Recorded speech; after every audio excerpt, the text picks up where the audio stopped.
I'm sorry, I heard my husband was brought in." As I ran into the treatment room, the eyes of the doctors, nurses, and my husband were all on me. I wondered at the momentary silence, but when my eyes met my husband's, I was assured that he was safe and that his life was not in danger for the time being. But the next moment was outrageous. My name is Tanya. I'm a 30-year-old nurse. My husband, Steve, is 2 years older than me and a government employee. Unlike my previous boyfriends, I was attracted to him because of his seriousness.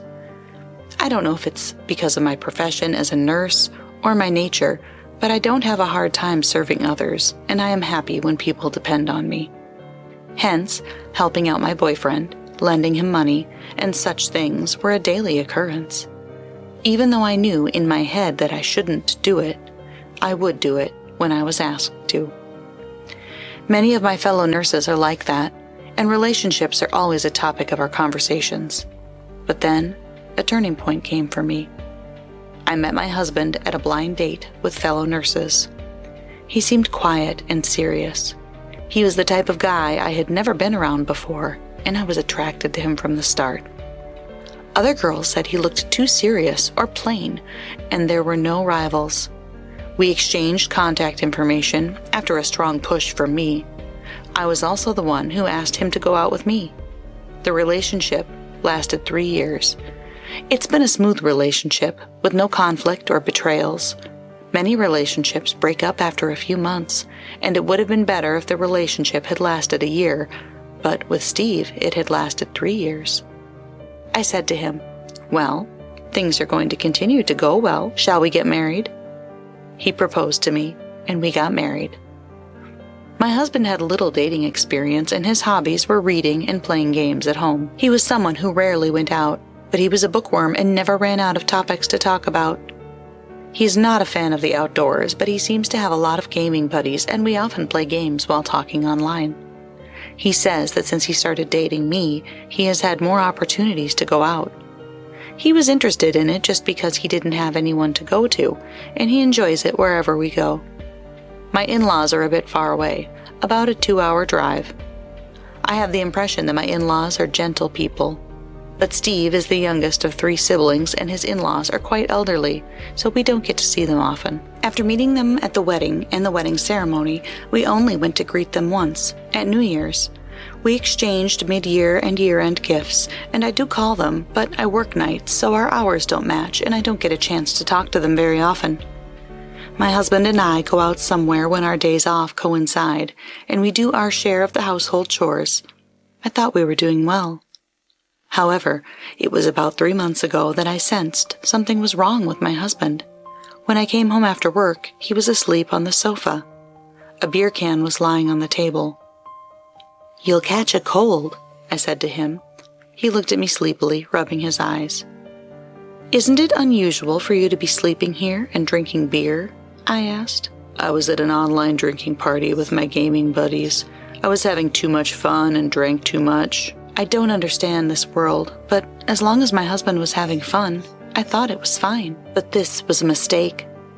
After that, similar incidents continued, and one day when I saw my husband, I noticed that his hair had changed. "What's wrong with your hair?" He had never dyed his hair before, but now it was all done up and brown. "Is this hair okay at your job?" My husband is a government employee, and I thought he told me that the regulations are very strict. "What was wrong with it? I just thought recently that I should enjoy dressing up while I'm young. What do you think? Does it look good on me?" My husband was not a sophisticated man for his age, but he had suddenly changed, hadn't he? I'm not sure if it looks good on him or not, maybe because I'm not used to seeing it. But it doesn't look good on him. I didn't say it looked good on him. "Oh, I see," I simply replied. A few days later, he got his ears pierced. Again, I didn't think this looked good on him. Was he having a midlife crisis? I thought about that, but maybe he's having trouble with his job or something. "Hey, what's going on with you lately?" Unable to remain silent, I asked him straightforwardly, but he didn't give me a clear answer. "Nothing." And then my husband went to the bedroom. I knew I could not go on like this, but there was no one to fill in for the nurse who had retired not long ago, and I was so busy that I could no longer afford to pay attention to my husband.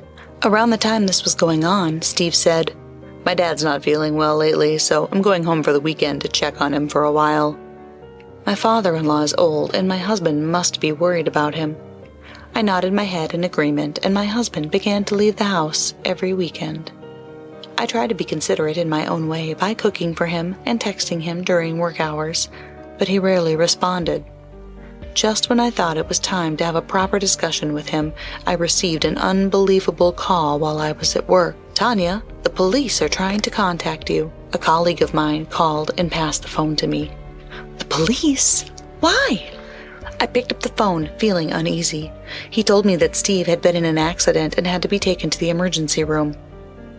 What? What about my husband? Is he okay?" I was so upset that I questioned the police officer on the phone. He told me that he had heard it was not life-threatening and that he had been taken to our hospital where I worked. I rushed to the emergency ward. I asked the ward nurse where to find him and hurried to the treatment room. When I opened the door, I was met with the stares of the people there. "Excuse me, I heard my husband was brought in." The doctor looked doubtful, and the nurse's eyes swam. I felt uncomfortable, but when my eyes met my husband's, I was relieved. The nurse explained briefly. They said he had a leg injury that was so severe that they were going to cut his pants in order to treat him. When I looked at my husband again, his pants had already been cut off. Then, my husband, noticing my gaze, shouted, "Tanya, don't look at me!"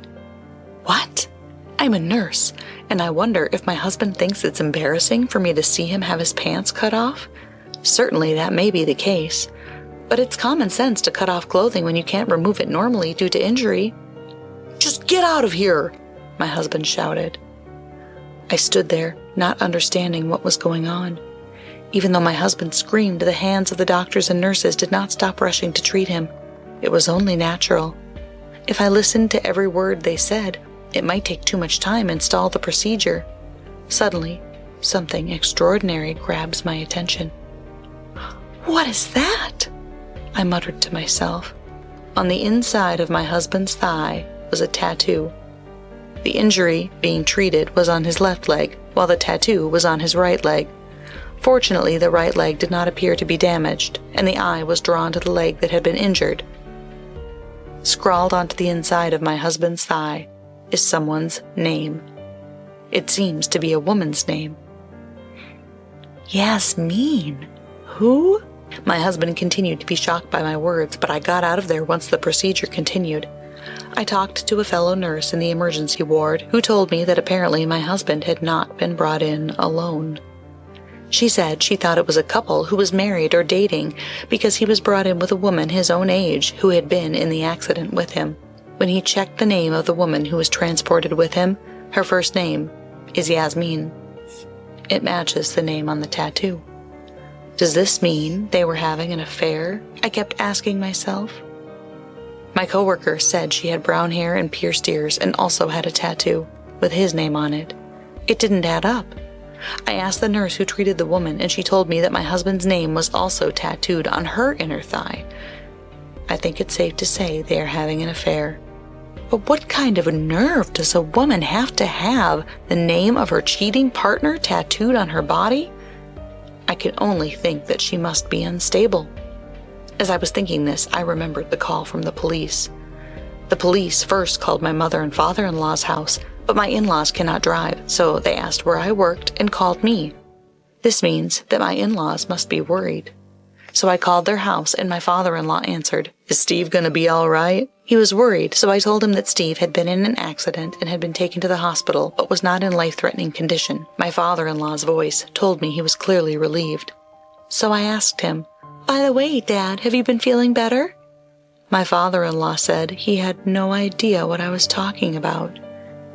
I clarified, "Because Steve said you were not feeling well and he's been gone every weekend. He said he was taking care of you." I had no idea. It was all a lie.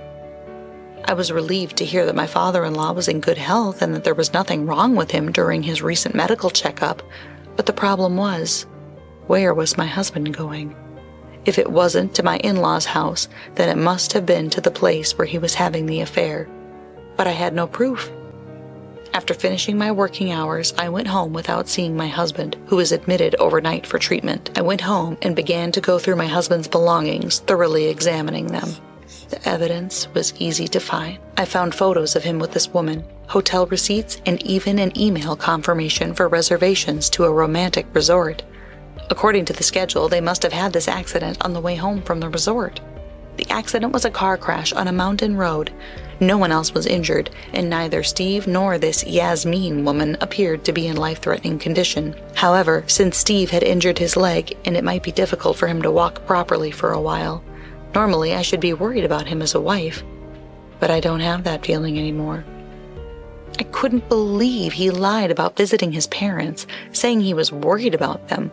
Much less was lying to cover up an affair with another woman. I wondered if Steve's recent strange behavior, such as dyeing his hair and getting his ears pierced, was due to the influence of this woman.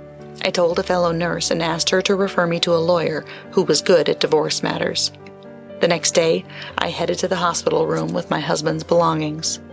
My husband seemed to have hit his head and was so confused that he could not remember what had happened in the treatment room yesterday. Honestly, I didn't even care about the truth anymore. I left the hospital room without even having a conversation with him because I had a shift to get to. When I finished work, I went to see my lawyer and told him what happened. He told me that with that much evidence, I would have enough to sue. I just wanted to get a divorce as soon as possible. I couldn't have that man come out of the hospital and live in the same space. I felt so betrayed by my husband that my anger outweighed my sadness. From there, I found a new place to live and moved out on my own. Only my husband's belongings remained in the house. I planned to be patient until the day my husband was discharged from the hospital. I thought about divorcing him while he was in the hospital, but he is in the hospital where I work, so it would be troublesome if something happened to him there. Then, we could get a divorce when he gets out of the hospital. I drove to pick my husband up from the hospital. I have to make a quick stop. Please come with me. He looked at me strangely, but nodded. I headed for a family restaurant near our house. When I entered the restaurant with my husband, the lawyer was waiting for us. My husband looked at me as if he didn't understand what was going on, but I guess he was tired of standing on a leg that was not fully healed yet. He sat down quietly, and I thrust the divorce papers at him. "Divorce? Why?" my husband shouted in a crazy voice. I seethed in my anger silently for a moment. "What do you mean, why? You had an affair. You even had your accident on your romantic trip. The evidence of your affair was found in our own home. What do you think you're doing? Besides, you lied about your father not feeling well. You lied about going to your parents' house to see this woman." My husband's face turned pale. "You think I am naive? Yasmin, the woman you were having an affair with, is out of the hospital. I heard that her injuries were less severe than yours. I can't believe she was brought to the hospital where I work." I smiled wryly, and my husband's face turned even paler. "You will pay for the anguish you've caused me." I handed him the divorce papers and a pen. My husband did not take the pen. "Is it only your leg that's injured, or have you lost the use of your hand as well?" I sarcastically said to him, and he finally picked up the pen. But he wouldn't sign. He only stared at the paper. "Why don't you sign it? Are you scared at the idea of starting over? You think this was just some game?" My husband froze, as if I had hit the nail on the head. I gave him a cold stare. "You're kidding, right? I can't be with my husband with the cheater's name tattooed right on his body." He looked at me in surprise. "What? What are you talking about?" He may have been trying to deceive me, but I was unmoved. "You really don't remember? I was there when you were rushed to the emergency room. You were yelling at me not to look." Then my husband's face changed color. "Sound familiar? I saw the tattoo on the inside of your thigh, too. But what kind of a man tattoos his mistress's name on his body? Even if we didn't get divorced, do you think you can hide it from me?" My husband was slack-jawed. "No, it's not. That's not it," he said. I could only sigh at the sight of my husband. Dyed hair, pierced ears, and tattoos, and with the name of the person you cheated on your wife with? At least do it after you get divorced. While Steve was in the hospital, I actually met Yasmin face to face. I didn't go out of my way to see her or anything. We just bumped into one another. She was lost in the hospital, looking for the gift shop, and she asked me for directions. The gift shop is just around the corner. Oh, and you're Yasmin, right? My husband is Steve, I said, as she checked my nameplate, turned pale, and left at a speed that was hard to believe for an injured person. Please don't run in the hospital, I called after her. I think she was more embarrassed than I was. She probably heard from Steve that I worked here, but she probably never thought she would run into me at such a big hospital. Quite the stroke of luck. Seeing how my husband said he would rather start over with me than with someone he was supposedly loved enough to get a tattoo, I asked my Steve if he had been dumped by Yasmin. Steve didn't think I would ever find out, and apparently would rather suffer and stay married to me rather than have me file for alimony. I can't believe he thought he wouldn't get caught with her name tattooed on his body, and breaking up with him wouldn't erase the fact that he cheated on her, though. Nurses have a high rate of attracting the wrong kind of men. I'd been the same way, but when I married Steve, I thought he was a serious man and that he wouldn't betray me. And then he was stupid enough to get a tattoo of the person he cheated on me with, which is the worst thing ever. I'm so blind. I'll leave the rest to the attorneys, and I hope I never see him again. The lawyer looked at me and nodded. I've moved out, so you'll have to get a cab or whatever to get home on your own. Bye. My husband looked at me with a pitiful face, his mouth agape. He would probably be crippled until his leg wound healed, but he deserved it. After that, I was divorced without incident. I also got alimony. Thanks to that, Steve was left broke and bankrupt. To his surprise, he found out that Yasmin was married to a colleague from his office, and they had actually found out by chance that he and her husband were online game buddies. Of course, Yasmin's husband filed a claim for alimony against her as well. I heard that Steve had to quit his job, and the rumors just keep on spreading. But I got the alimony paid, and I don't care if Steve quits his job or not. After the divorce was finalized, my former in-laws contacted me, but they were furious when I politely explained the situation. They apologized to me and said they would never let Steve hurt me again. This time, the word spread among my fellow nurses, but they all laughed it off, and I am still laughing my way through it. Now, I live alone, and I'm free to do whatever I want. I've decided to divorce you. What the heck? I'm getting remarried to my mistress, so I don't need you anymore. Out of the blue, my husband hit me with a bombshell. But surprisingly, it worked out well for me. Oh, really? Well then, goodbye. I'm Holly, a 48-year-old housewife. I've been married to Toby for 15 years. We live as a family of 3 with our son, Max. We used to have my mother-in-law, Jenny, living with us. I had a full-time job before, but due to the need for Jenny's care, I resigned and moved in with her. Since then, I've been juggling caregiving, raising Max, and working part-time for our household finances. It's been super busy every single day. Time has flown by in a hectic blur. I've been very dissatisfied with my marriage because Toby doesn't do anything at home. He's dumped everything on me. Even though I've never had an experience with caregiving, he left me to take care of Jenny, who required an intermediate level of care, on top of handling our son and doing all the housework. Not only that, he often adopts a high-handed attitude. Hey, clothes are all scattered all over the place. Oh, sorry about that. Max threw them around. Then pick them up right away, or scold him, make him pick them up. I was just helping your mom to the bathroom. Don't talk back to me. You're my wife. Act like it. Keep quiet and just do what you're supposed to do. He yells at me like that. I find myself gradually unable to argue back. I think no matter what I say, he'll just get angry. For him, his mood is the most important, and if anything spoiled it, he blames me for everything. He has a nasty temper. I often wonder how things ended up like this. When we were dating, he was loving and caring. He treated me very well and tried hard to make our dates enjoyable.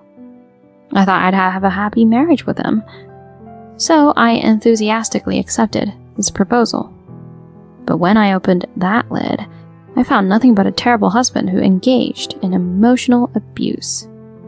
Still, I didn't resort to a divorce, probably because of my strong sense of responsibility. I couldn't abandon Jenny, and I wanted to raise Max properly. So, even when Toby treated me awfully, I endured it for their sake. Well, there might have been a part of stubbornness on my part too. I wanted to handle the housework and parenting well to shut him up. There was a competitive streak in me. In any case, I didn't want to give up halfway.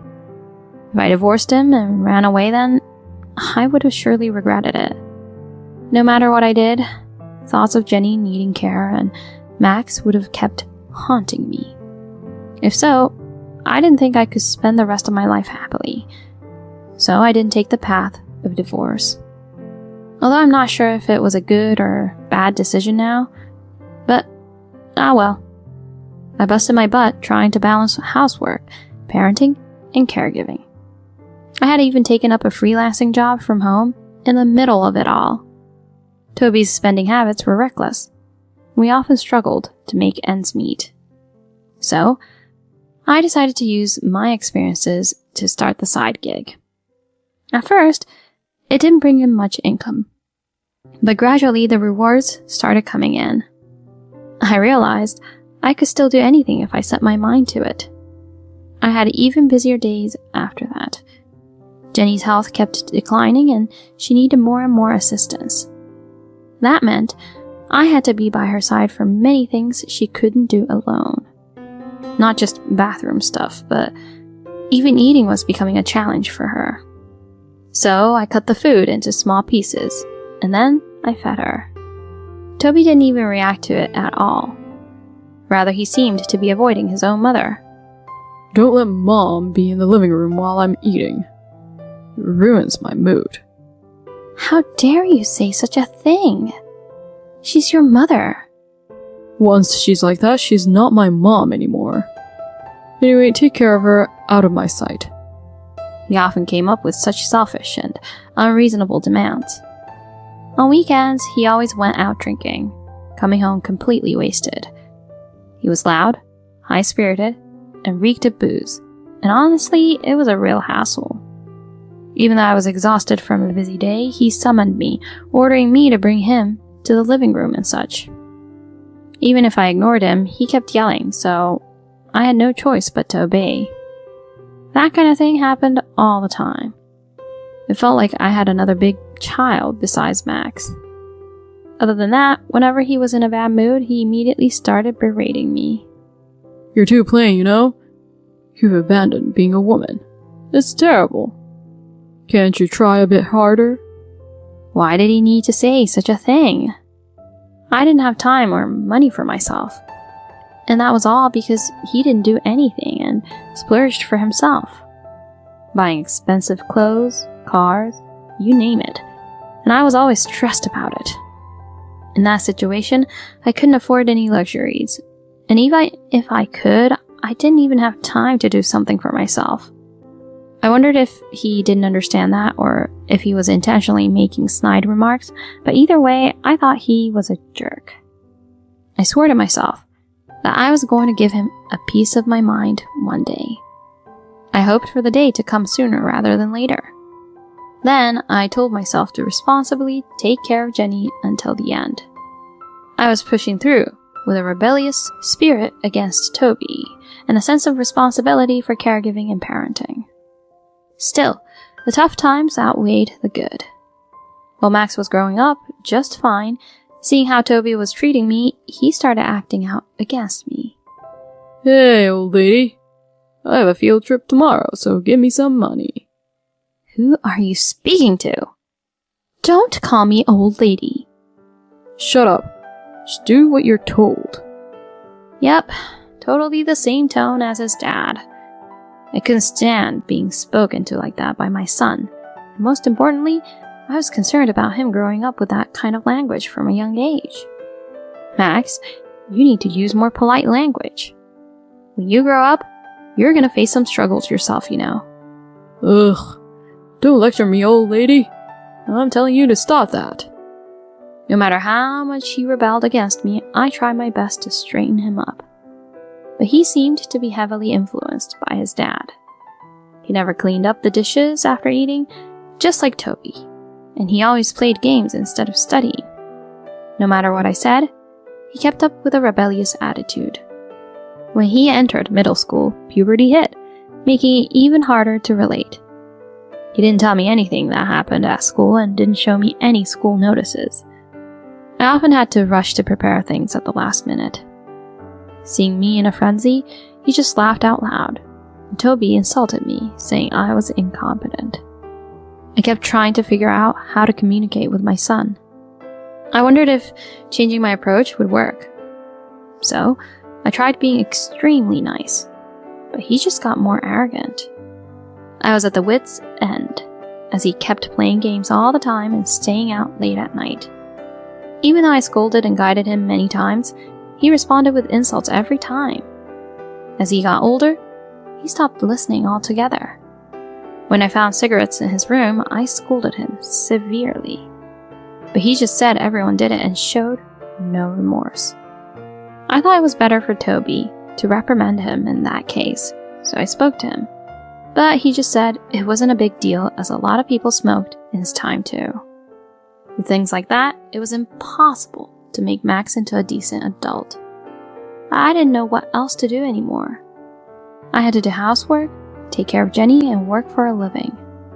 With too much to do and think about it, I was exhausted every day. I was amazed I hadn't broken down physically. I was truly grateful to my parents who gave me a sturdy body. While enduring those tough days, time flew by. My marriage surpassed 15 years, and Max became a high school student. Then, Jenny fell ill and required hospitalization. I visited her every day. Just the removal of caregiving reduced physical exhaustion significantly, so honestly, it was a relief. Nevertheless, I had decided to take care of her until the end, so I faithfully went to see her at the hospital. Toby and Max never showed any concern for her. As far as I know, they never visited her. During her hospital stay, Jenny often thanked me. "I've caused you so much trouble. We're not blood related, but you diligently took care of me." I always respected that. "And I've always felt sorry about it." "Oh, Jenny, please, don't worry about that." No, it's not that simple. I've really made you go through a lot by making you do everything. I'm especially sorry about Toby. I never thought my son would have such a terrible attitude. If my late husband and I had given him better guidance. No, it's not your fault. Don't feel responsible. The conversations we had during that time were meaningful to me. She appreciated my efforts in caregiving, and I felt that my hard work wasn't in vain. It felt good that I was rewarded like that. She stayed in the hospital for 2 months. Then one day, her condition worsened, and she passed away. I'm glad to this day that I was with her in her final moments. Toby and Max didn't even show up. I despised them, wondering if they were truly blood-related families. I wanted them to at least show their faces at the end. After that, I proceeded with arrangements and preparations for Jenny's funeral. Of course, Toby didn't do anything and left it all to me. I expected it, so I took charge and moved forward on my own. I was able to send her off in a beautiful service. Afterward, I sorted out her belongings and handled various procedures. Finally, I thought I could take a breath. But then I noticed Toby acting suspiciously, doing something secret with Max.